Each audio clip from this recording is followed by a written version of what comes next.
સાહેબના વાયદામાં ખાલી અઠવાડિયું બાકી છે. 1 જાન્યુઆરી 2017નો નવો સૂરજ ઉગશે. એ વખતે કમસે કમ દેશ અને ગુજરાતની પ્રજા કે બેંકોમાં અને એટીએમમાં લાઇનમાં ઊભી હોય એને હિંમત મળે, એના પગ થાંભલા જેવા થાય તો પણ મજબૂતાઈથી ઊભા રહે અને 50 દિવસના વાયદા પછી આ ગુલાબી ગેંગની કરેલી ગુલાબી ક્રાંતિની 2000ની નોટો 500ની નોટોની રેલમછેલ થાય અને પ્રજા મજા કરે એવા આશીર્વાદ માં બધાને આપ આપો એવી મેં પણ પ્રાર્થના કરી. અહીં 2 મુદ્દા માટે ખાલી વાત કરીશ.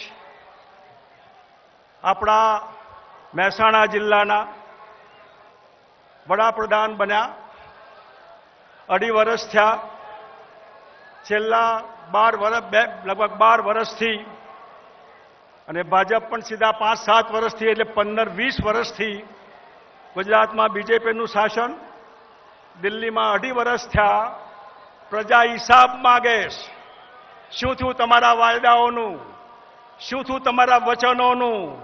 આમાં 2 મુદ્દા જે લોકોની લાગણીઓ છંછેડવા માટે જે એમને કીધું છે એ કે મેં ઘરબાર છોડીને નીકળી ગયો, ખભે ઝોલો ભરાઈને નીકળી પડીશ અને વિરોધીઓ મને મારી નાખશે, મારી નાખશે.